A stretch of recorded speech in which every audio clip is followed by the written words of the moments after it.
What's up, you guys? Sean Ross Sapp. This is January 24th, 2022.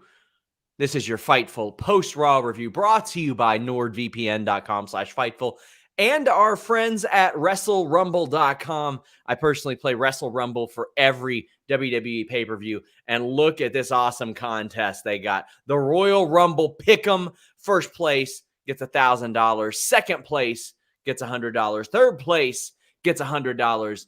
And if you say, well, by golly, Sean, how can I do it? How can I possibly do it? Well, you know what? People that have been sent from Fightful have done it plenty of times. One of our own mods, Cher Delaware, has won like 100 title belts from there. That's hyperbole. I did it to make it sound more interesting. That way you all would sign up and play WrestleRumble.com.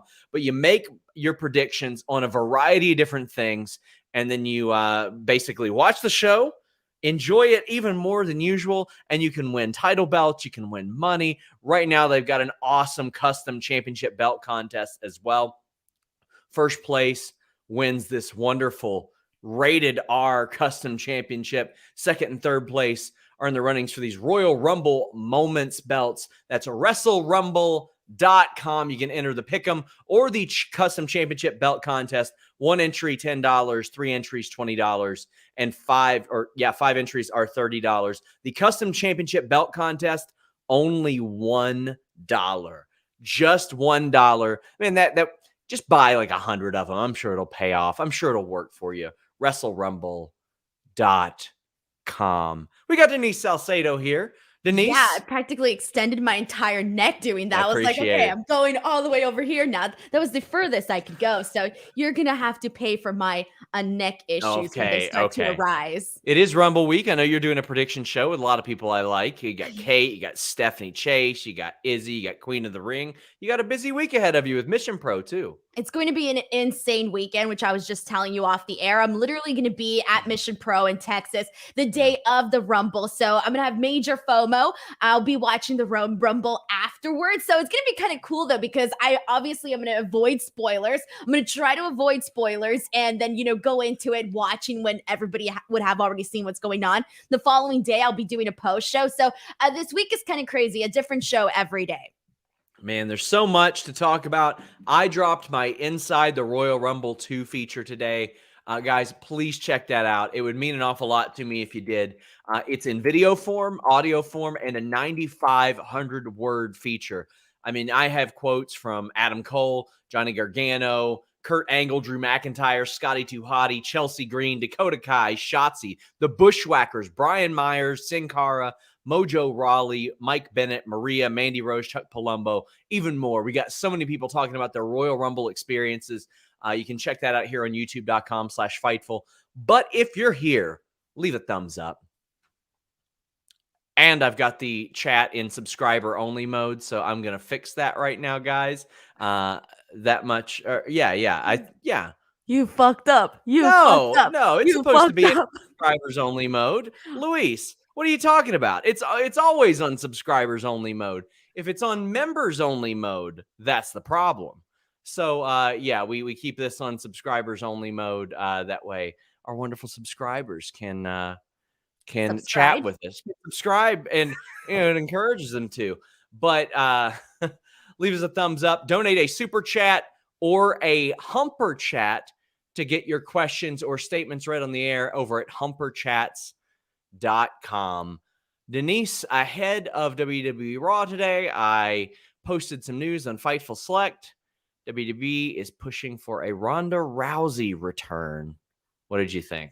I saw that. What are the chances if you think of it actually happening? Because I would say I would pop for that. I like Ronda Rousey. At the end of the day, she is a big star, and I think seeing her take part in the Rumble would be very exciting. Yeah, I mean, yes, and maybe they would care about the women's division, but then again, when I look back at it, they only really cared about what she was doing at that point. So I guess we'll see. We'll see how that works. But guys, let's talk about WWE Raw. Well, actually, we got Nerd Guru saying about the Ronda news. I'd prefer she comes back for a non-title SummerSlam feud with Becky. That match we were denied twice doesn't need a title. I agree it doesn't need a title. I completely agree. Right. Well, I mean, Becky is Becky Lynch and Ronda Rousey is Ronda Rousey. That seems like a very basic, generic response, but it is kind of true. Becky Lynch is, to some degree still over with the WWE audience. And Ronda Rousey, well, she's somebody that would get that mainstream attention. So I do think that that would be something of interest for sure. Well, not that much of interest was WWE Raw. But Denise Slayer says, Raw for me is the pre-show for the Fightful Raw review. How are you guys doing today? Well, I'm doing awesome. And Anakin says, Denise, did you ever find out the name of the bear? No, I did not actually. I never found out. Do you know what he's talking about, Sean? I have no clue what he's talking about. So apparently I was sleep talking a couple of days ago and I woke up and all I said is, what's the name of the bear? And then I went back to sleep. So I was dreaming about some bear. I don't know what. And I never found out the bear's name, unfortunately. Oh, man. Weird stuff. We got to find out. We got to find out. Noah says, guys, longtime listener, first time humper. This isn't Raw related, but with all the women's talent coming available, where does this leave an AEW original like Riho? Do you know if her contract's coming up soon? Hope to see her stay. I don't know. I would assume, based on the time that she came into the company, that it would be. I think I don't know. A lot of it depends on personal relationship, like how close is she with some of the people in power there, and is she like, how do they view her? Because it's one thing to see how I view her and how the audience views her, but a lot of it's about those EVPs. Well, a lot of it too is also, is she happy there? We don't know. For all we know, she could be like, hey, like I could do something else or something, So I think it depends on, every single person, but it is interesting to see, like, I was, going over the AEW roster and kind of just like looking and seeing like, who's been there for such a long, who's been there for a long time and who's somebody that I probably like, would think that, hey, they're going to be gone in a bit or probably not going to be gone in a bit. And there's kind of a couple of names where I wouldn't be surprised if like they don't stick around for a long time. And like we mentioned, that AEW roster is getting bloated. So it's going to be interesting how that all turns out. I mean, last year was a big year for us with WWE contract news and a lot of stuff like that. Over the past 3 weeks, it's been week after week after week. Like a couple weeks ago, we had the Peter Avalon news. Then it was the Cody free agency news. Then last week, we revealed that Joey Janela's deal is up in May. We got more for you coming to FightfulSelect.com this week as well. Nerd Guru says, can you guys spell lazy or incompetent? I can. It's WWE from the root word VINCE. Not a terrible Raw, but for a go-home, yikes. I'm not going to sit here and pretend to be shocked that a go-home show wasn't good or wasn't important. I mean, that's pretty much been the score for a very long time now, Denise. I didn't think Raw was bad today. I think the last couple of weeks I've been a little bit more not as interested, I think, but I didn't think today was like terrible by any means. There was a lot of good wrestling that we got on the show. Granted, the finishes weren't all that spectacular or noteworthy, but we got some good wrestling. We got some good segments. We got some good, like maybe 1-2 good promos. Like it wasn't terrible. It wasn't OMG. It wasn't great. Yeah, it wasn't terrible. There were several things that I liked on this show, actually. Cadillac Carson says BTW SRS rooting for the Bengals on Sunday.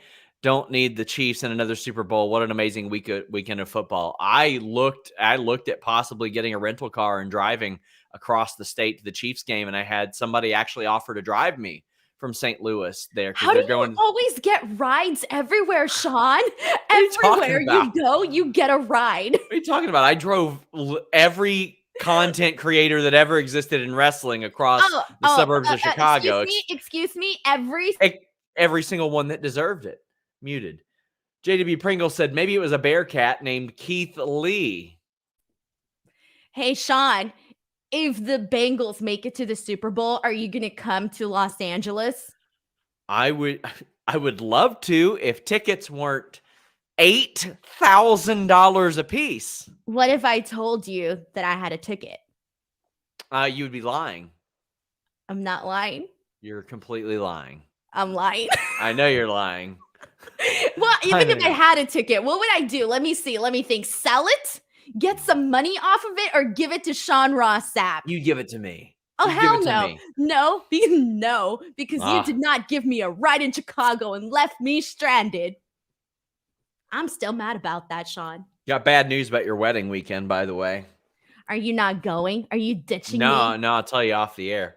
Oh my God. No, you can't do that to me. Sean, what do you mean? What do you mean? Who the frick says I have some bad news about your wedding? I'll tell you off air. I'll tell you in the private. In like 50 freaking minutes. I'll tell you in the private. You don't do that to someone. Listen, I'll tell you in the private chat because I can't reveal this yet. There you go. There you go. Oh my, are you freaking kidding me? Are you freaking kidding me, Sean? No, I'm not. I'm not. I just found out. Today. And you didn't think, hey, let me go freaking tell Denise? I just realized it. Because it's the week of SummerSlam, right? It's the weekend of SummerSlam? Yeah, it's July 31st is my wedding date. Yeah. Oh man, the first time they ever did it outside of August. Oh, Cadillac Carson says, Veer better show up at the Royal Rumble. I will turn over my neighbor's trash cans and put them back where they belong. Okay, I posted this on Twitter. If Veer came at the Royal Rumble, do you think he would get a big pop? Do you think him coming would get a huge pop? Jesus Christ, Sean. I'm sorry. I can't even think right now. Yes, Veer coming to Royal Rumble, I think would get a nice pop. Sorry. That was my bad. Go ahead. You think that you think that a pop would result from him coming? Yeah, I think so. I think people would be like, finally, he came. Yeah. Yeah, everybody would cheer. My God. Chris Rain says, my Fightful magazine came in today, and the Danhausen article was great. First saw him at a Black Label Pro show in Crown Point, Indiana as well. Loved him ever since. Chris, what Black Label show was that? Was that in February of 2020? Because if so, I was at that show. I was backstage doing interviews. But he says Tony Elite hopefully gives him sacks of money and a blimp. I think that if Danhausen gets signed, he would be a good fit on like Dark and a lot of the vlog content. But, Fightful magazine is a great fit everywhere. Articles on Minoru Suzuki, Danhausen, WCW Revenge. We got Nate Marquardt and EC3 that wrote for us. There's the Jake Paul articles on Dewdrop, Piper Niven Viper. What's in a name? Check it out at FightfulMag.com, brought to you by a Blue Chew. Denise. Yes. Did you see that Brock Lesnar flannel that they're selling on WWE Shop? Okay, I just want to say, it looks terrible because they got that thing on the back of it. Even then, it's still one of the better things they sell on that WWE. Wait, shop. what did they have in the back of it? Because I didn't even I didn't click on the image. The big Brock logo. Oh, okay. I mean, they always gotta put shit on the back of their clothes. Like, why? Well, look, to be honest, I would have preferred had they done overalls. Brock Lesnar overalls. I would have bought those. I'm just kidding, by the way. I would not have bought Brock Lesnar overalls. Well, Paul Heyman ate shit. Did you see that? Dude, okay, I didn't see that. What do you mean he ate shit? I didn't see that. I got a video of it, but I don't know if I'll get copyright claimed. So, as Brock Lesnar's pyro hit, Paul Heyman fell down face first. Poor guy. What? Fell down face first. You could barely see it. You could barely see it. So it wasn't something obvious. No, but he totally ate it. Poor guy. Brock Lesnar's out in a cowboy hat, and they're doing a weigh-in because I guess for some reason this is a thing that ever happens or matters. Even when they did it in AEW, I was like, why y'all doing this? Like, I saw it. It was a part of StarCast. No big deal, whatever. But there's no weight limits. Like, this isn't a UFC fight. What, are they going to cut to 265 pounds by the end of this week? No. So Brock is about 10 pounds heavier. They cut a few promos. Brock has some laughs. I mean, I like seeing this end of Brock, but a weigh-in was just utterly pointless to me. Mr. Graves, would you like me to get naked for you? That was funny. And also, it's like you've got Jimmy Smith right there. He's been there for so many different weigh-ins, but they used Corey Graves. But first of all, I got to say, I actually like this. I thought this was hilarious. And normally, like, I kind of hate the words that are going to come out of my mouth right now, but I would have even wanted this to go longer. And the only reason for that is because I love when Brock Lesnar does, his comedy and whatnot. So I really like this. I like this, him coming out with the cowboy hat, kind of just really having a good time. But someone did send me, and they tagged you too in this, and someone sent a close up of when Bobby Lashley was on the scale, and I forgot what they announced him as. I think like 270 something or something of his weight, and the little scale thing is showing like at 250. Yeah. So somebody like zoomed in and like cropped it out, and I was just like dying at that because I didn't think like, hey, let me zoom in and look at the real weight. I just take it for whatever they say. But this was funny as hell though. Working weights is so stupid. It is the dumbest thing. It is the dumbest thing, and it's why when people that are 100 or 190, 200, 210 pounds just say what they weigh, people are like, well, that feller's too small. Get over it. The normal human beings aren't 270, 285 pounds. Brock Lesnar and Bobby Lashley are the exception to the rule. It's okay to just say that he was 250 something. I did an interview with EC3 one time, and it was the start of my Wikipedia fact check series. And we went to his weight, and it said 242 pounds. And he's like, 240? He's like, I've never been over 225 pounds in my life. And that's EC3, who's jacked. After we did that interview, somebody went to Wikipedia and made it 252 instead. Jesus. It was unreal. Here's the thing, though. When you're talking about somebody like Bobby Lashley and Brock Lesnar, there's no way that I'm going to be like, oh, that guy doesn't weigh this much.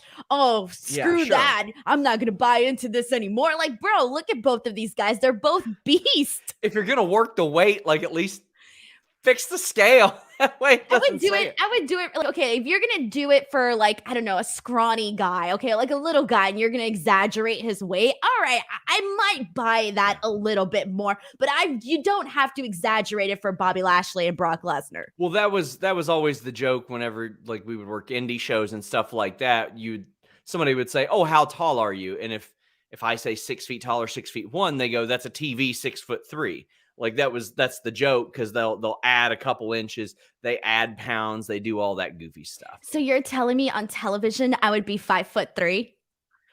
So the funny thing is, with women, they didn't usually add. So wait, I'm gonna be 4'5"?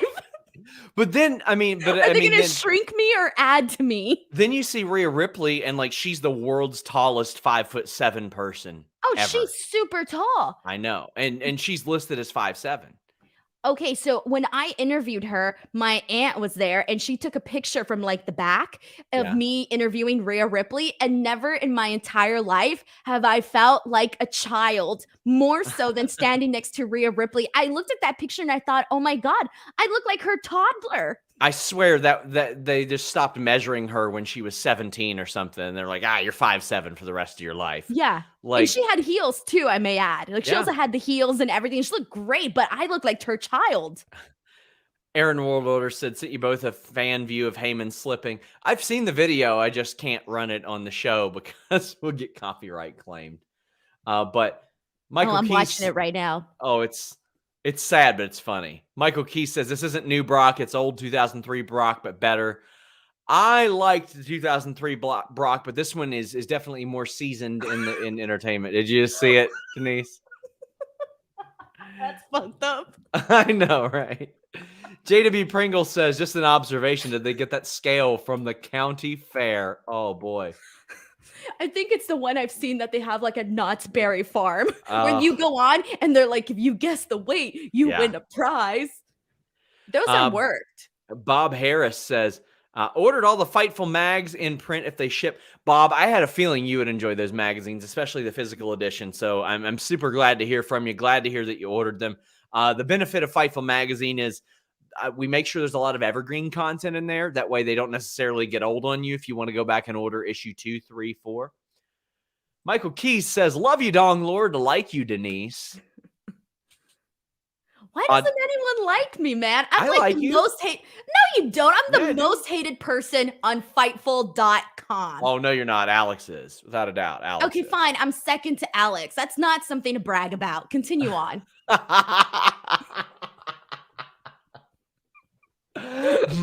Mad Matar says, Denise, what are the chances of having some review stream on your wedding day?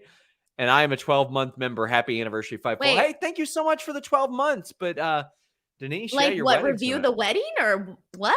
I don't get it. Hopefully I still get to make it, but I would love to review the wedding. You know what? I'll review the wedding if I don't go. How about that? I'll get eyewitness accounts. I'm going to call up Sean Waltman and be like, hey, did it suck?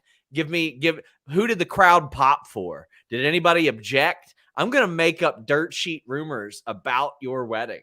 I'm excited. Go for it. Go for it. You know what? I'll get my wedding some publicity. I'll take it. Chris says, it was the July 2019 Black Label Pro that I saw Danhausen at, Tennille's first indie show, Ricky the Dragon Steamboat there as well.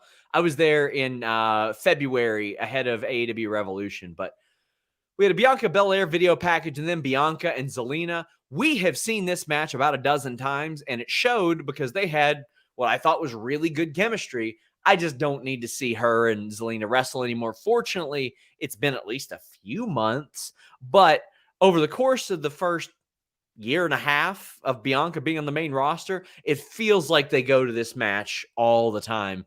And it was the only person she wrestled on Raw in 2020. But then when Zelina had her break, they came back, they picked it back up. You can tell they've worked together a lot because they work really well together. This was actually probably one of the better matches that we've seen for Zelina, where they actually kind of gave her some sort of, they gave her a leg to stand on, a shoulder to stand on, whatever. Mm-hmm. They actually gave her something during this match. Like there was no way that I was buying that in any, possibility that she could defeat Bianca Belair. At no point did I think that, but Zelina kind of went in there and they gave her a little bit of offense. They gave her a little bit of something to do. Obviously, Bianca Belair is working her magic, showing all her athleticism during this match. But really, I thought that this was the better of what they've done with Zelina, because they've been having Zelina go in there and get all of these fluke victories. And, nobody's really taking her seriously. If anything, I feel like we've taken her less seriously than before she left WWE. Like her return to WWE, I feel like we've taken her less seriously on the roster. And so to me, this was probably like the better thing that they've done with her. That was it. There's really nothing much to add to that. Denise Slayer says Sean's probably going to mute Denise's mic for the wedding. And Nerd Guru says, free Ali. Yeah, I would encourage you guys, if you feel as if that will help, go ahead and put that out there. But WWE on Fox was not too thrilled about that. Was that true? They were really blocking people? They were blocking people. Yeah. I mean, Ali even tweeted about it, but I'm going to have more on Mustafa Ali and his status with WWE. Everybody or just like a couple of people? I think it was a few. I don't think they could have blocked everybody. I think you could do that actually. There's like a thing where you can block but I don't think it'd be good for their business if they blocked everybody. It wasn't good for their business to do it anyway. I was going to say, I don't understand. Like if the WWE account isn't doing it, why would the WWE on Fox account do it? Different people run it. Well, I know that, but still, thing. Like, I just feel like I don't know. I don't have a good reason. It was a bad idea. Right. Okay. It just doesn't make sense to me, but there you go. Cadillac Carson says, Denise, I hope you don't have a WWE-style wedding. Would hate to see Kane rise up from the ground and disrupt things. Well, if I want to get a nice review, thank you. At least, Alex. So I'm not even the best at being the most hated on Fightful. Now I'm depressed. But Thanks, Alex is way better at it because people will say the most hateful, abhorrent shit to him. And this is from somebody who gets a lot of that shit. And he'll just be like, well, LOL, mute. And then he doesn't think about it ever again. Adam says, any Alex, news on... I'm coming for your crown. Any news on what's going on with Finn? Gone here, gone, then here, then gone again. I haven't heard specifically about today, but I was just told there weren't any significant creative plans for him. And that was the extent of it. I'll see what else I can find out. Mayor Pete says, will the post show for Denise's wedding have a Blue Chew promo? My God. So everybody Mayor Pete, put your Pete away. Stop worrying about that. That's our private life. Look, bud, if Blue Chew is willing to pay the price to sponsor my wedding, I will take it, man. All right. I will sell out for a couple of bucks. I could talk to him. I I about was that. kidding, Sean. Can you imagine my mom showing up to my wedding, be like, Denise, what's this Okay. Blue Chew stuff you're So, sponsoring here? true story. And I won't name names, but I think it was, I'll say within the last 4 years, sponsorship with Blue Chew. A wrestler hit me up and they said, "Hey, do you think Blue Chew would sponsor this person's bachelor party?" And I said, "Yeah, of course. Of course they would." And they did. It worked. Oh, Blue Chew okay. Dudley said, "Hey guys," and that's the extent I'll give. I'll leave it up to your imagination how exactly they sponsored it. So Blue Chew. would it look tacky if you showed up to my wedding and I was like, hey, here you go, Blue Chew pills, sponsored by Yes, Blue Chew? because that's illegal. That's Oh, illegal. is it really illegal? Yes, that is a prescription. Don't do Okay, that. then. Never mind. Please don't do that. It is a prescription, so don't do that. Blue Chew All right. Dudley says, So "Hey, I'll guys." put a banner then. Damn. I'll put a Blue Oh. Chew banner. You got like the Fightful version of Euphoria going on right I now. legitimately did not know that was illegal. Sorry, I don't know the rules. Okay, apparently I'm out of the loop on the rules of the Blue Chew stuff. Well, Blue Chew Dudley says, "I'm actually going to St. Louis for the Rumble. Any suggestions on where to eat for lunch?" My friend, you'll have to watch the chat because I've never been there before. This will be my first time being there as well. So, guys, in the the comments, leave them some recommendations. Michael Key says, "I'm kayfabing. I love Denise, even if she hates Christmas like a heel." Damn. So now I want to be the most loved. I'm going to take your crown for most loved on Fightful, Sean. Yeah, I don't think I'm the most loved either. Who would be the most loved? You might be the most loved. No, already. I don't think so. I think it's you. Everybody loves Sean It ain't Ross Jimmy. Sapp. It ain't Jimmy. No, they don't. It ain't Jimmy. It used to be Kate. I would say Kate. Kate's very, yeah, definitely Kate got some heat a couple weeks ago. Kate got a little bit of heat a couple weeks ago. Jeremy's loved. Except by the wrestlers he writes headlines about. Okay, but he's loved by the public. There you go. Most beloved of Fightful, Jeremy Lambert. So it's definitely not Joel. Not Joel at all. It's okay. It's probably Maggie now. There you go. It's Maggie. We brought on Bulgarian Maggie of bartender fame and Rob Wilkins. Nobody dislikes Rob Wilkins. If you dislike Rob Wilkins, you're a piece of trash. Luis too. Wait, so it's okay to dislike me and Kate and all these other people? It's Maggie. It's for sure Maggie. Nobody can dislike Maggie at all. And shit, all of Grapsity. But listen, they've found their haters too. They've got they get haters. Yeah. They get haters. Well, now I'm just depressed now. Like, oh, it's okay to hate Denise and Kate. No big deal. Screw them. Anakin says, Denise got a farmer rep to give out. Let's not do this, please. I'd like to retain that sponsorship. They are been our sponsors since 2017 when nobody sponsored us. Well, I'm just saying, if they can get me to cover my flowers on the wedding, it'd be great. Boy, flowers are expensive. Something else will be blooming if you use BlueChew.com. Havri Duncan says, "Where's Shayna? Riding the pine and not like Blue Chew. She's sitting on the bench. They don't have anything for her right now. I'll work to find out more on that as well." Chris says that he loves Alex. Well, I'm glad you do, and I'm glad that a lot of our subscribers do. Alex, in the chat, let me know what you're doing with Royal Rumble. Like, are you doing a show this weekend or not? Because if so, I'll plug it. But he says, "I'm a Grapsity hater." Just pop it up.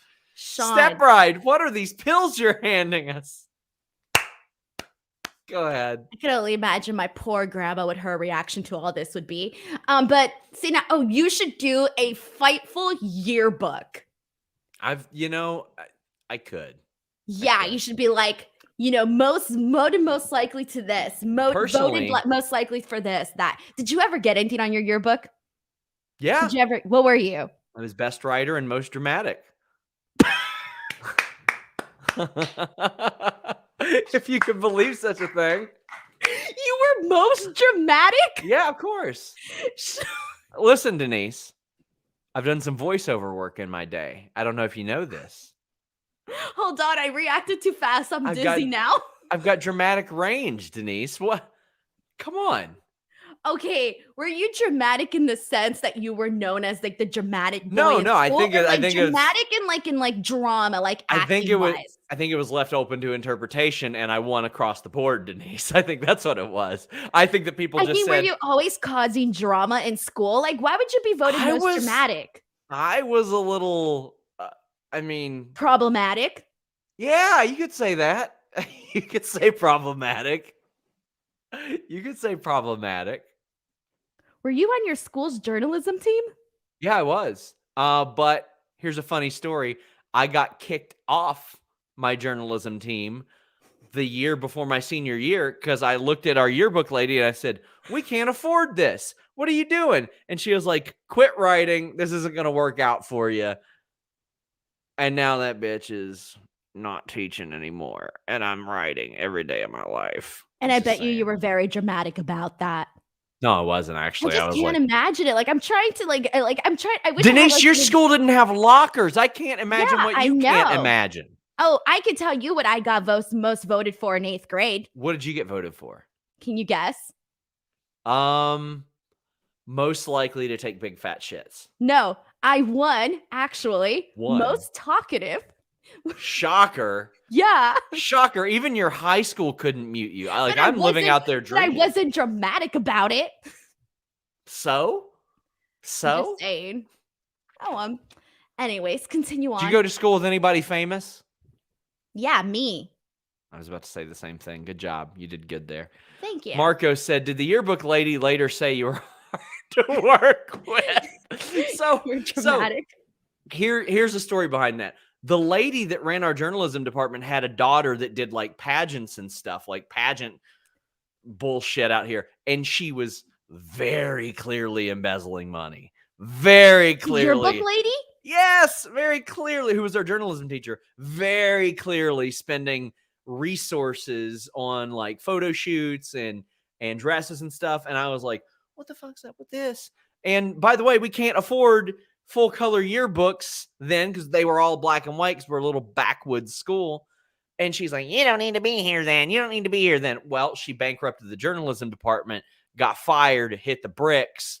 And fortunately, there was a really, really nice lady who I never went to school under. She found, like when she got that job, she found a lot of the notes that previous teacher had left. She called me on the phone after I had graduated, and she was like, "Hey, you do really good work. You should keep writing." And it was like the nicest thing anybody ever did.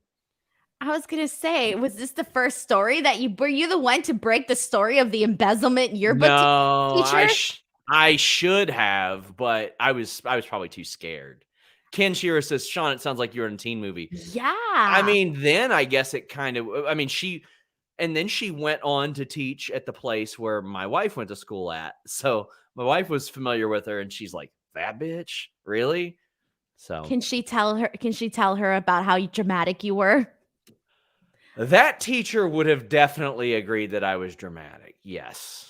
Yes. Oh my for God, sure. I wish I could go back in But time I mean, and like watch dramatic Sean Ross Sapp in high we had school. some real weirdo teachers though. Like we had this one teacher that would, like he challenged me to a foot race one time. That was like for fun? he would come in. He would come into class. He was my tech math teacher because I was in stupid math because I couldn't do math. I was in stupid math. And I didn't go to class, by the way. I didn't go to class. You were in remedial math? No, it wasn't remedial math. Oh, No. sorry. Just No, stupid math. it just wasn't like AP calculus here. But this math teacher, on the rare occasion that I would actually show up, would be like, I ran 6 miles this morning. I ran 6 miles this morning. And I'm like, great job, bro. I'm on the track team. We do it every day. Not a big deal. Like, why you keep bringing it up? And he's like, well, buddy, maybe me and you can race then. And I was like, well, let's do it. Let's go. Like he got mad. Like he got upset. And did you guys do it? Yeah, and I smoked his ass, Denise. No. I blazed. Was there an audience? Did people see? It was whoever was there in between school and so you track embarrassed the practice. teacher? And keep in mind, I ran track for like maybe 3 or 4 months, if that. So he had talked all this shit. with all these people that were on the track team in his classes. Then he came in there and got smoked by somebody who was just kind of like, I don't know if I want to do track or not. And he wasn't happy about that. I'll just say this. I did not pass that class, but it had nothing to do with that race. It's because I never showed up to class. I can see the dramatic part of you now in school. I just wanted to be left alone. And by left alone, I mean I didn't want to do anything while I was at school. So that's on them. We've got Monday Night Raw to talk about. I don't think anybody wants to talk about Raw. Everybody wants to talk about your high school life. I got a million questions here. I was like 5'7", 110 as a senior, too. I had a little frame, and I smoked that son of a bitch.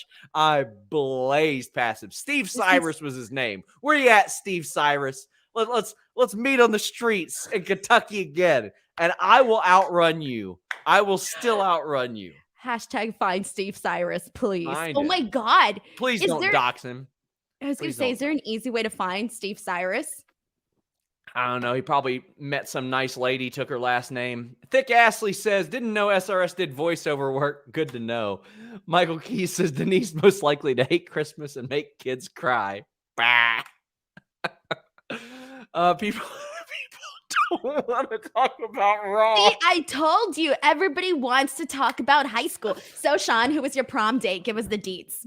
And you're answering the question. I still talk to both of them. They're very nice girls. Wait, both of them? Excuse me, rewind a little bit. Junior you and went senior, to 2 proms? Junior and senior prom, yeah. Oh, I didn't know if you went to 2 proms or had 2 dates to the prom. I was like, what? Okay. Maybe. Oh, so, okay. Ever the Villain says, this all happened on Raw. All right. Oh, man. Right. Luis asked prom, Sean? Luis asked if I had heat in high school. I think you did. If you were dramatic, you definitely had heat. Let's break this up a little bit and talk about some wrestling. Oh, I already forgot what happened on the show. Well, Rhea Ripley, Dana Brooke, Liv Morgan. Liv Morgan got a great pop against Tamina, Carmella, and Nikki ASH. Now, there were several things on this show that ended up getting changed. I'll have more on that on FightfulSelect.com this week, so please subscribe. This match was quick. It was to promote the Royal Rumble. That's all it was. It was a promotional tool. That's it. We're talking about the 6-woman tag, right? Yeah. This was a super fast match, but it did make Rhea Ripley look good, but I did think it was going to go a little bit longer. There really wasn't like anything that I thought was really anything special about this match. Rhea looked great. On the other hand, I thought the Damian Priest Kevin Owens match kicked all kinds of ass. The way that Kevin Owens bumped on that goddamn wheel kick. He bumped on like his neck and his head. Holy crap. This was an awesome match. And then the inner Damien comes out. The demons, Denise. Okay. I love Damian Priest as a performer, as a wrestler. When I met him at SummerSlam, wonderful dude. The whole story can't be he gets mad and gets DQ'd or gets counted out. Otherwise, get the belt off of him. But here we are, match 2 already. And what are we doing? We're building to another match. So I loved the match. And these 2 performers, I could watch them wrestle for 25, 30 minutes, and I know I'd love it. And we're probably going to get to Denise. We're probably going to get this a bunch more times. Do you think Damian Priest was being a little too dramatic there? Considering I'm qualified to assess that, I would say yes. I would say yes. I love this match, honestly. In all seriousness, I thought this match was great. And you see, here's the thing. And I didn't like the finish either, so don't get me wrong here. But I knew this was going to happen, though. So when I went into this, I thought, you know what? I know the finish we're going to get. I'm going to enjoy the match for what it is because there were a lot of things that I really, really liked. There was a moment where Kevin Owens was just like headbutting the hell out of Damian Priest. You saw Damian Priest literally do he did a choke slam onto Kevin Owens on the, the ring apron, which was like really, really aggressive. I love the tornado DDT that Kevin Owens did from the top rope, good. followed by the frog splash. I mean, there was so much continuous action in this match. Like, this was my favorite match of the night. And so I think for me going into this match, knowing that it was going to essentially be a DQ finish, I knew that Damian Priest was going to snap.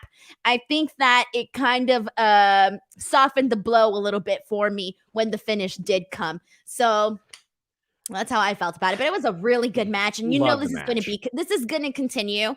So I get that they're just furthering this story here, but good match though. Really good match. Volub says the Damian, the Priest. I love this match. I hate the way they've booked it. They booked 2 straight losses for Damian Priest. And this is why it's dumb.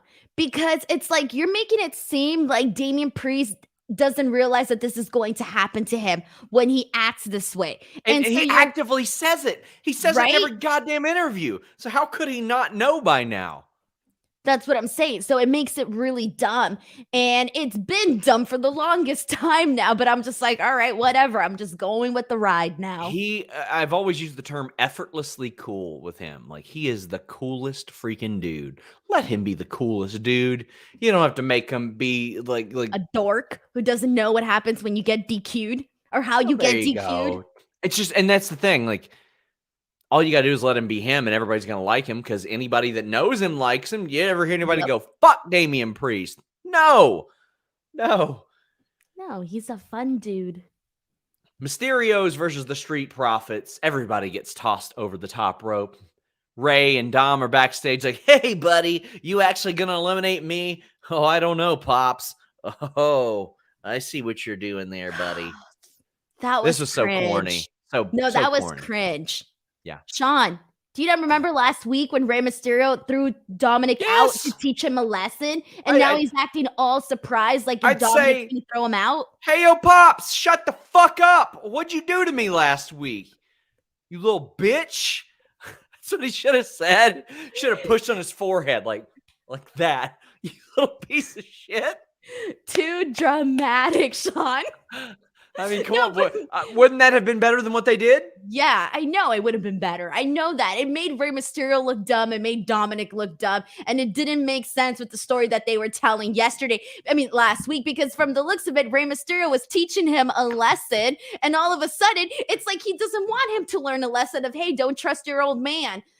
So they kind of contradicted themselves with last week and this week on here. And then also Rey Mysterio saying that one day Dominic's going to be on the cover of a video game like 2K22. I rolled over. I got the Cease twins saying, Sean, language. Our mom is listening to the review show, please. Hey, Cease, mom. But Dominic should have went to Ray and went with the old bam. Oh, we're bringing this back. Stop it. Sean, I'm getting too much of a close view to your fingers. Stop it. You have very pink fingers. Yeah. There you go. I type all day. That's a working man's hand. It's a dramatic man's hand. The wrestling was really good here, I thought. As much as I bury WWE's camera work usually, for the Tope con Hilo with Montez Ford, how they had the shot low, it was awesome. It was so incredible. And I've been known to be fooled into thinking that Street Profits matches are good just based on that move. But I thought this match was pretty good. And Dominic was lucky his knee wasn't just blown out right there, because it folded underneath him while he took that. He's still got a lot of work to do in the ring to be on WWE Monday Night Raw every week and pay-per-view. But they're throwing him into the fire, and he's doing all right, I think. I mean, it's been a while. Here's the thing though, like, I get like he was thrown right into right into all of this, but here's the thing is that we've seen people with shorter amounts of experience improve a lot faster. And I can't necessarily say I feel the same way about Dominic. By this point, Sean, he should have been a lot more advanced, and he's not. And that's not a good thing, honestly. Like, there was a lot of weak moments during this match where, like, I think it was a dive that Dominic did, if I remember. He came out.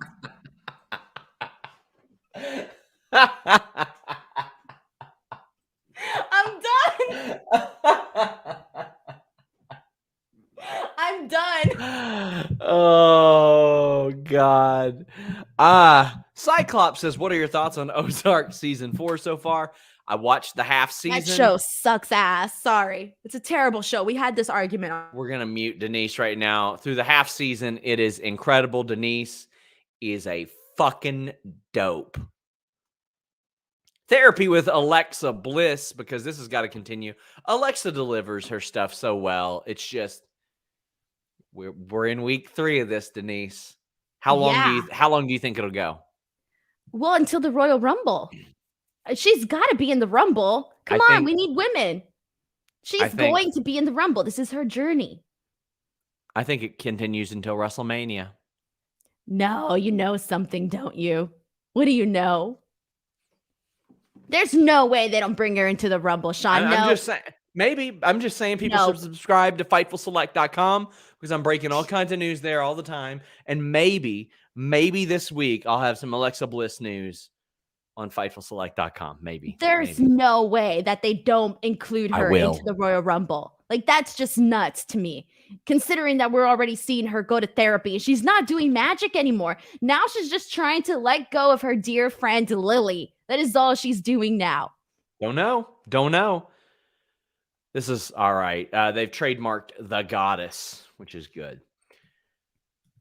Becky Lynch and Dewdrop. I thought Dewdrop did really well in this split screen interview.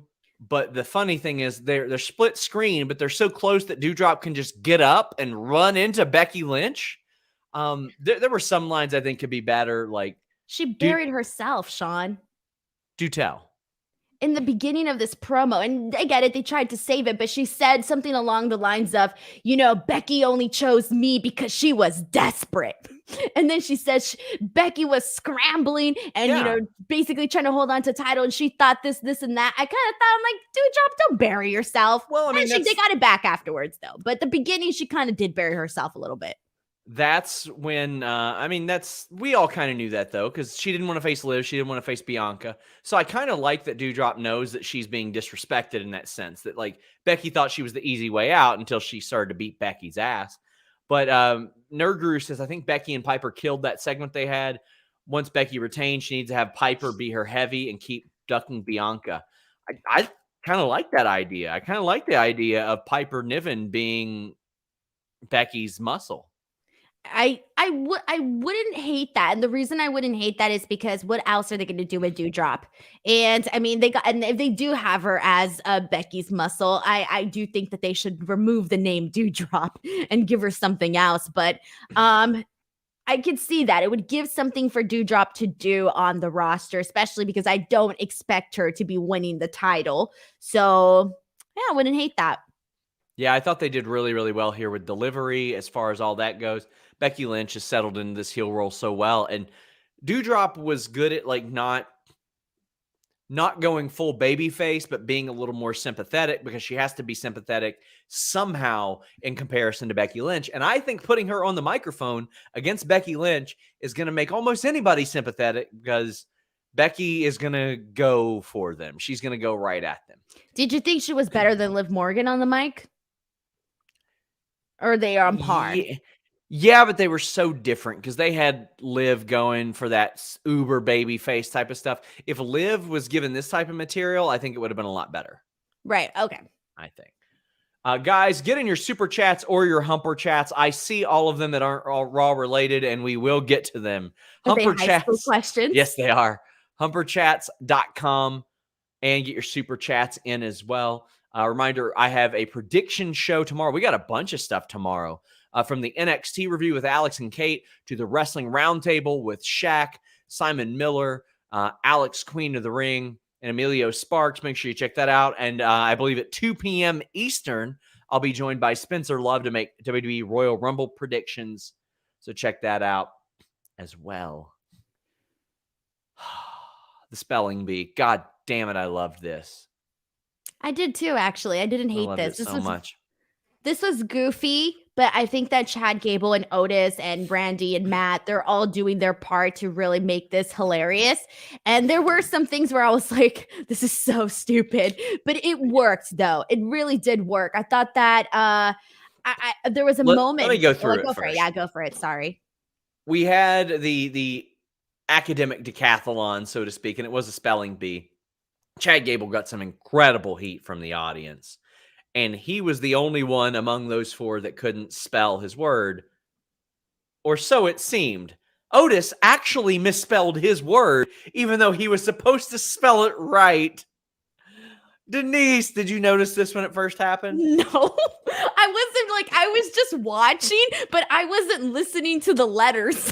Does that make sense? I just figured, okay, if he's going to get it right, he's going to get it right. I think what threw me off was the graphics because he was the first one that went up. So when they put the graphic up, I don't know, something about it kind of threw me off. Otis, in the middle of his English class, was too busy smoking Steve Cyrus in the 40-yard dash to pay attention. He was getting that real work in, and for that, I respect him. But one of the words for Riddle was calibration. Or calibrated, it's calibration. It's calibration, yeah. And he's like, oh, you mean calibration, like when I fix my scale to weigh things in ounces and grams. And it's stupid. It's like, because he smokes weed, right? But it's still funny. I don't give a shit. I don't care. Randy Orton getting so pumped at getting his word right made me happy. That was so good. Like, he looks like he's having a blast doing this.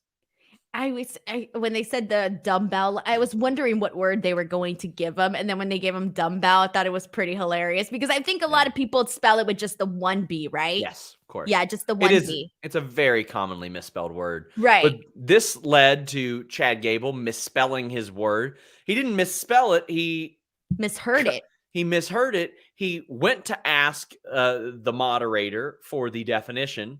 And then when he didn't get that definition, he assumed it was another pronouncing of the word and got it wrong, which led to an awesome freaking match between Orton and Gable. And you know Orton's going to win this match, but on the outside, some wild shit was going down, Denise. Like there was this capture suplex from Otis, and I was like, oh no. And then Riddle just grabbed a scooter and beat the living shit out of Otis with it. The action on the outside was just as good as the action on the inside, and the stuff on the inside was really good too. Great finish, great transitions, great action. When it slowed down a little bit, they went to the action outside the ring. I thought that between the spelling bee and this match, we got sports and we got entertainment, and it mashed perfectly. This is the type of variety show that I want to see on WWE Raw. Sean, you were like, we got sports entertainment. Ta-da! No shit. That's the point, Denise. Okay, I'm sorry. Anyways, but this was hilarious. I think you touched on something there with this because it was sort of like this balance of what you're seeing on the outside with Otis and Matt Riddle. Like when you said when he launched him over his head, I was amazed by that actually. And when Riddle got him with the scooter, that was pretty good because he didn't care, man. He just went straight in for it. But what I liked about Randy and Chad Gable was really just when Chad Gable does anything, he adds a little extra sprinkle to like everything that he does, where it's enjoyable to watch him just go from like one thing into something else. And just that within itself was very like nice to see. A very aggressive match between both of them. So I really like that. A beautiful moonsault from Chad Gable at one point during this match. I really liked all of that. And this is one of those cases where sometimes when you get those outside interferences and, whatever's going on the outside could kind of take away from what you're seeing inside of the ring. And given that I was enjoying what I was seeing with Chad Gable and Randy Orton, I didn't feel like what Riddle and Otis were doing on the outside necessarily took too much away because I knew that this was a story that obviously we're going to continue to get since it's going to be 3 rounds of this academic challenge, which apparently is going to be a scooter race next week. What's your teacher's name? Wait. Steve something? Steve Cyrus. Steve Cyrus. There you go. You and Steve Cyrus should do a scooter race. So we had another teacher, but I'll hold on for that. Steven says, I wish the spelling bee one of the words was soft, in which someone would have spelled SAWFT, soft. I love this, but we had a teacher. I can't remember the name of the class. It was basically a woodworking class, and all we did was make a CO2 car. But the reason he was the teacher is because he was the football coach. And here, if you're the head football coach, you got to teach a class. That's just the way it is. And we did nothing in that class except there was like one of those 6-sided cubicle things that was in the middle of the room. And we would just take the rolly chairs and race them in a circle around that all day long. That's what you did in school? And I ended up all right. Vince is checking out Austin Theory's ass backstage. How is that any fair? You're rolling around in a chair and I'm right there having to take geometry twice? You know damn right. Jay Larkin says, first ever humper chat. AJ Styles versus Austin Theory humped. I want AJ fighting for a strap at Mania. Looked like Vince was about ready to strap himself up the way he was looking at Austin Theory's butt cheeks on the way out, Denise. You went to the trouble of direct messaging me. I didn't want to tweet it. I didn't want to tweet it. On Twitter. And you were like, look at Vince looking at dem cheeks. Okay, I didn't say that. Do not be so dramatic. That is not what I said. You typed out DEMCHEEX. Okay, I do not spell like that. That's what you did. You typed dem cheeks. Fake news. No. Anyway, this led to the Austin Theory AJ Styles match that humped for 17 minutes. It humped. Vince McMahon just watching in jealousy of the humpage that went on in this match because Vince was looking. He went like this. He went. Sean, was I not right though? Was I not right about this segment? Okay, so when he tells Austin Theory, he tells him, please take a good selfie. You know what he told Austin Theory? He said, you know it's all about but. And I legitimately, I didn't want to put it out there in a tweet because I even felt bad for thinking it, but it was one of those things where it's like, and I want a good selfie. And I'm like, that sounds kind of weird. Like, why would you say it that way? Like you want a good selfie of Austin Theory? And then it cuts to the camera of Vince McMahon and Vince extends his neck and looks like he's checking out Austin Theory as he's walking out of the room. It looks like he was checking out his butt. And so I messaged you. I messaged you and I was like, pay extra attention to this portion. It looks like Vince is checking out his butt. I'm sorry. That's where my mind went. Tom Brady said, any idea what the plan for AJ is at Mania?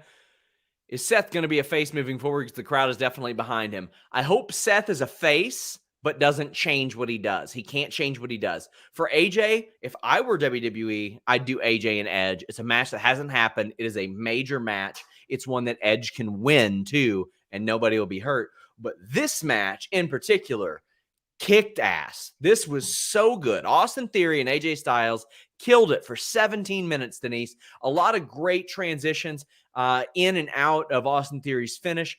AJ Styles does that fake slip on the top rope spot so good. Like he goes for the springboard and he gets knocked off and he makes it look like he just eats it, like he's Paul Heyman walking down to the ring. Like he just face plants, and then he's able to do the phenomenal forearm, and there's such a fantastic match. There was some really good wrestling on this show. This was the match that Austin Theory needed to have on Raw, that he's been needing to have for such a long time, because we've been seeing Vince McMahon invest all of this time in Austin Theory, right? He went out there and was doing that selfie stuff with Jeff Hardy. He buried poor Finn Balor, all of this stuff, right? And I think that this was the first time where you can say, for the people that didn't see his stuff on NXT, because I did think that Austin Theory had a lot of good matches on NXT that I recall enjoying, but this was one of the first times I think on Raw that the Raw audience got to see him in a good match. match. And obviously that was a lot, very much due to AJ Styles, who was really in there and kind of teaching Austin Theory really how to work during this match. So obviously major kudos to AJ Styles on that because he did so much during this match. There was a moment where Austin Theory got his legs up on the ropes, and I seriously for a second kind of had like a mini panic attack because I really thought that they were going to have him defeat AJ Styles, and I thought, please God, do not let him defeat AJ Styles. I did not feel like ranting about this today. So I did kind of have like a mini panic attack during that moment, but all ended up going smooth. It was a good match. People needed to see that match out of Austin Theory. Seth Rollins interview backstage. Tom Brady says, who do you think is more likely to lose at the Rumble, Reigns or Lesnar? I think at this point, they have been burying Bobby Lashley a lot. Oh, wait, sorry. Never mind. I thought we were talking about Bobby Lashley and Brock Lesnar. Well, it is. It's who is more likely to lose, Reigns to Rollins or Lesnar to Lashley, because I think we're probably in agreement, Denise. If one of those two lose, they're going to win the Royal Rumble, probably. I just don't see Brock Lesnar losing, and I don't see Roman Reigns losing. Me either. Part of me would rather one of them lose and then win the Rumble. Part of me, it's shitty booking no matter what. But this is what they do. They book themselves into corners. Because I don't really necessarily want to see title for title. I don't care about title for title. But I think maybe Reigns right now. No, I would be more upset if Roman Reigns lost. I would be way more upset if Roman Reigns lost. KE775 said, how did Gable work his way into Vince's favor? He's really seizing the opportunity. It seems like Randy's having a blast. Well, the roster got really thin, and then all of a sudden, Gable got some opportunities, and he killed it every single time. He killed it. Main event segment, we're at it. It approached so quick because almost nothing happened on this show. And you know what, Denise? Maryse isn't home in France anymore. No. She's not. Edge isn't in Canada anymore. There's all kinds of stuff that they can't watch because it's region blocked. It's a bummer. But not with NordVPN.com/Fightful. I use a VPN every single day, and NordVPN.com/Fightful is the fastest VPN in the world. Right now, you get 70% off NordVPN plan plus one additional month free when you use NordVPN.com/Fightful. What I've learned when I travel is a lot of the shows that I want to watch, even within the country, I'm not able to watch because they're region blocked. NordVPN.com/Fightful helps me with that. And not only that, you can subscribe to services overseas and save some money on pay-per-views. So the amount of money that you'll end up paying per month is less than a cup of coffee, but it will save you money. You will end up making money off of this deal if you're a pay-per-view guy like me. Like, for example, normally I'd be paying $75 for those UFC pay-per-views. Not anymore. Not if you get that BT Sport with the NordVPN.com/Fightful plan. Check it out. Or you can use the code Fightful as well. I truly believe in all the stuff that we promote, and NordVPN is a fantastic service. Check it out. They've made a great investment in us over the next month, so it would mean a lot if you guys would give them a try. And even if you don't, hit them up on Twitter at NordVPN and just let them know you heard about them from us. Everything helps out there. NordVPN.com/Fightful. Toon77 said, man, Beth was yoked AF. She was taking out the frustration of all the Bills Mafia after last night's game, rooting for your Cinderella Bengals. So Miz brings out Maryse. He has presents for her, some paintings. Who could possibly give a shit? This part was really bad. However, one of my favorite Raw segments since the draft split in 2016. Do you remember when Maryse got Miz a grandfather clock? Yes, I remember that. And it was like super random. Yes. She got him a gift. And he's like, no. I've watched WWE for a long time. I know somebody's in this. And he jumped on it and he stomped it and he kicked it and he elbow dropped it and he beat the shit out of it. And it was a grandfather clock. Maryse got it for him because she said that he was timeless. It was hilarious. That was really one of your favorite things. Oh, you've got to watch it. Like, I've seen it, but I haven't seen it recently, but I saw it when it happened. Compared to this stuff. Oh, this was terrible. This was boring. Yeah, compared to this stuff, it's like The Departed compared to this. But Edge, Beth Phoenix come out. I loved when Edge and Beth Phoenix came out. Beth hit a spear. They did a 3D. Oh, she looked great. One of my favorite performers ever. They did the 3D, the heart attack. Their 3D looked really, really good, Denise. Dude, the whole time I was mesmerized by Beth's arms. The entire time. They were glowing. They were big. They were perfect. I just kept staring at them the entire way through because it kind of took a while to like get their entrance in. But God, everything before this was just terrible. The big golden gift, I thought this would be funny. Make it up, man. Make me laugh. Surprise me and throw Veer in there. If this is how Veer makes his debut at this point, I'll take it. And it was the brick, and I thought, haha, the painting wasn't funny. I didn't get the clutch thing. It didn't make any sense to me. And then it was just very, very boring. And you knew that Edge and Beth were going to come out, and you're wondering when they're going to come out. They killed the entire security guards that they had out there. That was cool. Good for them. I love the power bomb through the table because my favorite era of power bombs through tables or anything through tables was when they first started to use tables in WWF. And that's when they had those big, obnoxious monitors. So like they wouldn't clear them off or anything. Instead, they just power bombed somebody through the middle of them and they'd fly in the air. Well, it was like that, but with presents. And I thought that was fun. Well, see, my whole thing was, why didn't they open those presents, man? Why would you open the big gold one before all the other little ones? Like, that doesn't make sense to me. Sorry, as a professional birthday person, you would think that you would get all the presents opened. Anyways, but this was also very boring. The cuts were so bad. So bad. Denise, I went back and watched the Maven elimination of The Undertaker. And I watched it and I was like, my God, this was masterful camera work. You saw Undertaker leaning over the ropes. You didn't see Maven until it was time. The drop kick over the top. And then there was this perfect camera view from the aisle without a bunch of cuts, without a bunch of zooms, where you saw the Undertaker's face, you saw Maven celebrating, and then you saw Maven go, oh, fuck. And it was without all the cuts, without all these obnoxious audience like cuts as well. Listen, people there at the show, I love you. You're wonderful, especially if you subscribe to FightfulSelect.com. I don't need to see you going, because if you're wild enough, you see it in the background, Denise. You saw the people going, holy shit, Maven eliminated him. Go back and watch that, guys, and then compare it to what you see in recent years. Like when Edge comes back, when AJ Styles came out, that was so bad, Denise. Two of the biggest Royal Rumble moments ever that were produced so poorly that WWE looked at it and said, shit, we have to release a completely different angle and put it on YouTube because our fans are going to flip out otherwise. And that's why you get the unseen footage of Edge's return and all that, because they miss a complete spear. Or they've got Roman Reigns doing this. Huh? Who is that? Huh? While AJ's walking out to the ring. I'm begging WWE, take it easy. Now, I'm going to be at the show, so I won't get to flip out about this stuff until like probably Monday, because I'm watching the Bengals game Sunday. So I'm going to watch this stuff back, and I just know I'm going to be like, oh my God. Do you actually rewatch the stuff even if you went to the event? I don't. For the Royal Rumble, I do.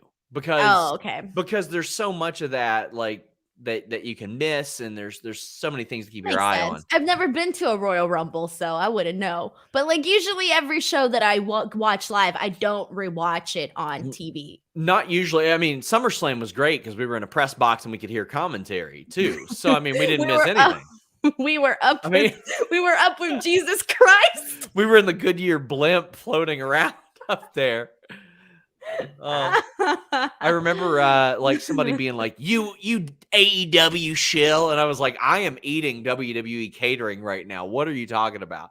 Yeah, that was great. We got a bunch of super chats and humper chats. There's still time for you guys to get them in. Humperchats.com. Amir says Drama King SRS. James Nepper says Sean's backstory is what Raw's really missing. There was once a podcast that was set to run that was just me and another person telling stories, and we nixed it. The schedule got too Why? busy. The schedule got really busy, but for a while, me and Jeremy would tell street fight stories at the end of the SmackDown review, and that was pretty good. Volub says, Denise, brah, you're making the kids cry, brah. Why do I make the kids cry? I'm so nice to the kids. Chris says that this is the best Raw review ever, having a blast listening to it. Never the Villain says, Encyclopedia Sapp and the case of the Yedded Yearbook. Roxas Vanitas says, Sean voted most likely to do voiceover work. I didn't really get that talent until I was much further in. Although, no, I can't tell this story on the air either. I'll tell you that one off the air. I was impersonating somebody that I was arguing with, and that person also argued with said, God damn, you sound just like him, man. I know who you're talking about. Maybe you do. Omar Diaz says, Denise prom date. Who was your prom date? I didn't have one. Denise, no. You've never seen my prom picture? I posted it up on social media. It's just me. Aww, Don't believe Denise. me? I'll repost it. It's up there. I was my own prom date. What? What songs did they play at your prom? All the boys in my school were ugly. I was not going to go out with any of them. There was no effing way. They were horrendous. Sorry. Denise. I was a mean girl. I was a very mean girl. Like, if any guys ever approached me and they were ugly, I would tell them, ew, get away from me. I was that girl. I was very mean. That's why I didn't have a prom date. But Go ahead. No, I'm done talking. Mr. Andrew says, I was in the journalism club and got kicked out, had a family emergency, and the teacher wouldn't let me leave, but I left anyway. It was after school. What? Wait, what? Read that again. He had a family emergency and his teacher wouldn't let him leave, but he left anyway. It was after school. Man. Oh, yo, teach would have caught some hands. Damn. Family emergency. Denise was Regina George. Yeah. I was very mean. She didn't get hit by a bus, though. I remember this one time, this boy went up to me and he was like, hey, can I walk you to class? I turned around and I was like, hells no. And I just kept walking.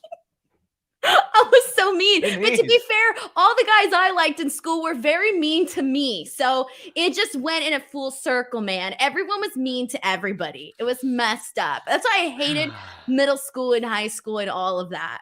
Chris says Jordan got cut from his high school basketball team and Sean got cut from his high school journalism team. Never give up, kids. Oh, no.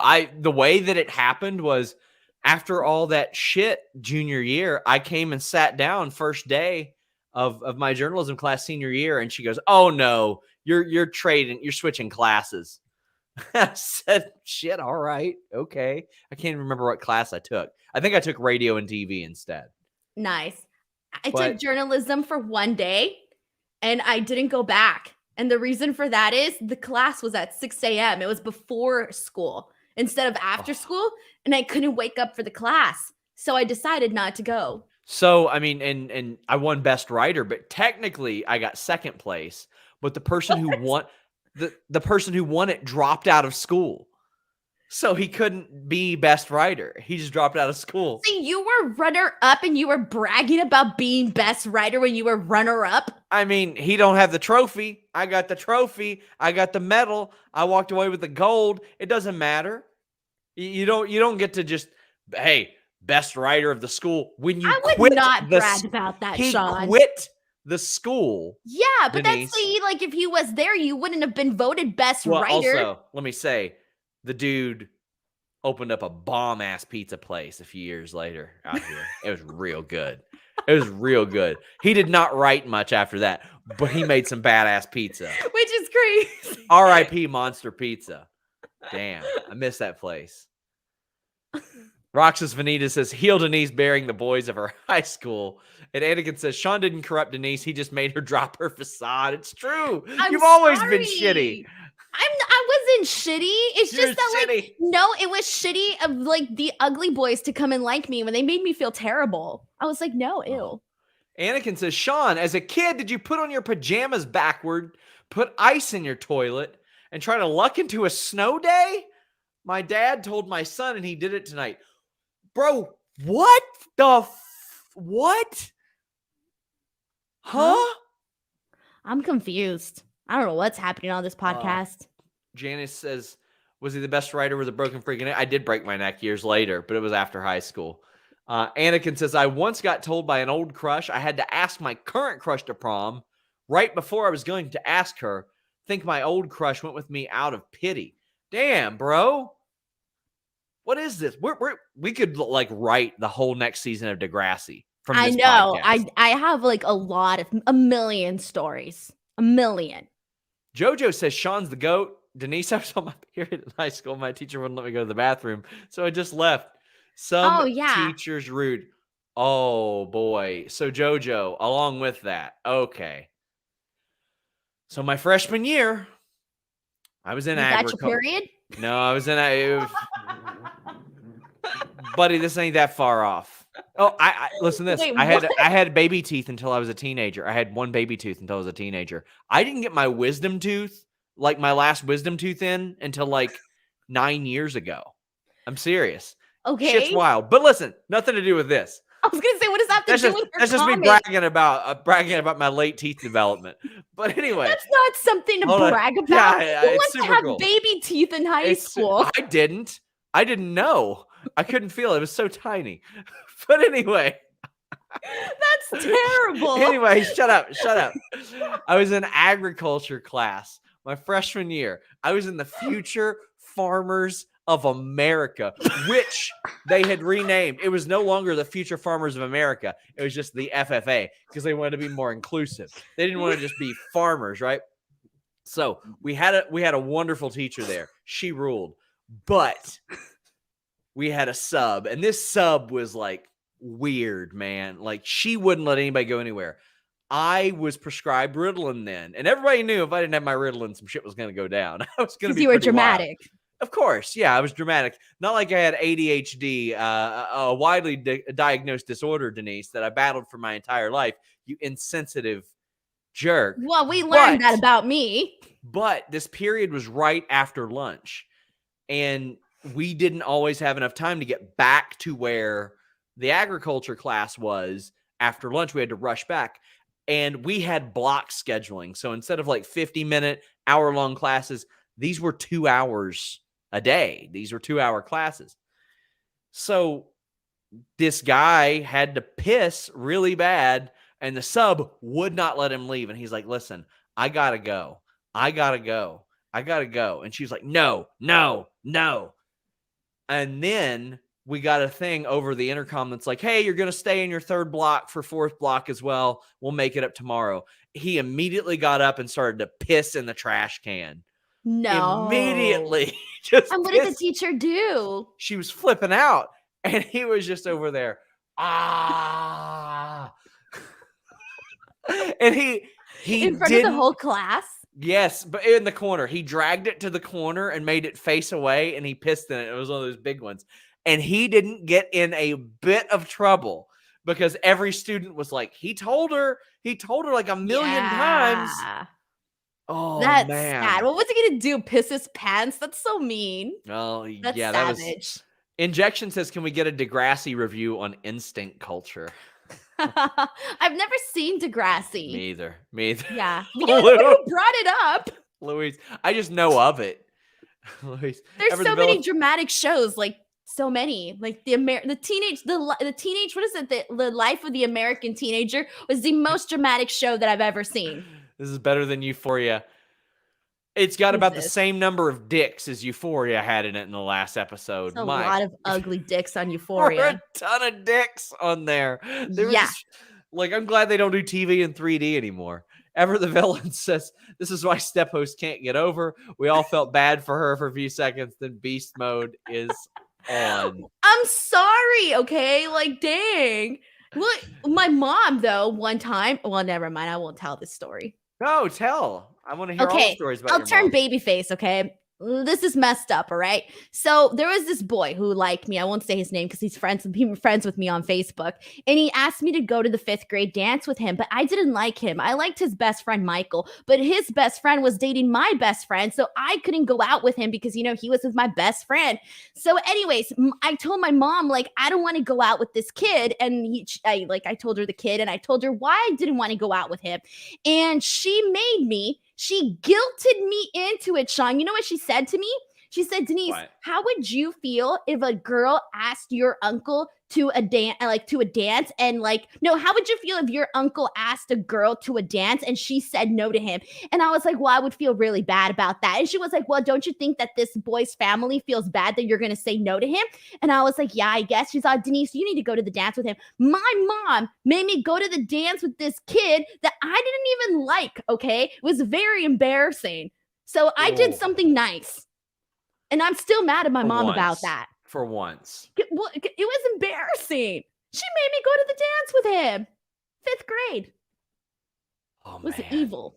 Guys, I want to thank you all so much. We have a bunch of shows this week. I have Inside the Royal Rumble 2 that dropped. We've got the prediction show on Tuesday. We've got Fightful Roundtable Tuesday, the post NXT show Tuesday. Wednesday, listen your boy. The Fightful Select Q&A show will happen immediately after that over on Fightful Select. I also dropped the Backstage Report podcast on Select today, talking about Mustafa Ali, Joey Janela, Cody Rhodes, Jonathan Gresham, Sami Zayn's contracts. Wednesday night, our AEW show, of course. Friday night, Rampage and SmackDown are reviewed by Alex Palowski. If you want more Alex Palowski, FightfulSelect.com has sour graps for Raw, for SmackDown, and they're doing a live Royal Rumble post show over there. But we have a Royal Rumble post show on the main feed, and then Denise is coming back and doing one on her channel on Sunday. My God. It's a loaded day. Loaded Amir weekend. says you're mean as hell. What do you got going on, Denise? Mean as hell, apparently. Well, I'm just saying, okay, I did a nice thing. Anyways, so this weekend I'll be at Mission Pro on Saturday, and then Sunday I'll be doing the Royal Rumble post show on my channel, and I have a million shows Tuesdays, Wednesdays, and Fridays on F4W Online, and then a bunch of interviews on YouTube.com/Denise Salcedo. All of that good stuff. Oh, I also have a Royal Rumble giveaway right now on my Twitter account. That's there too, @_Denise Salcedo. Guys, thank you all so much. FightfulSelect.com. I'm proud of every little milestone that we get. Today we hit 4,700 subscribers, the first wrestling property on Patreon to ever do that. Remember, if we get to 5,000, like within the next week, I'm going to post the worst interview I ever did. Until next time, guys, we're out.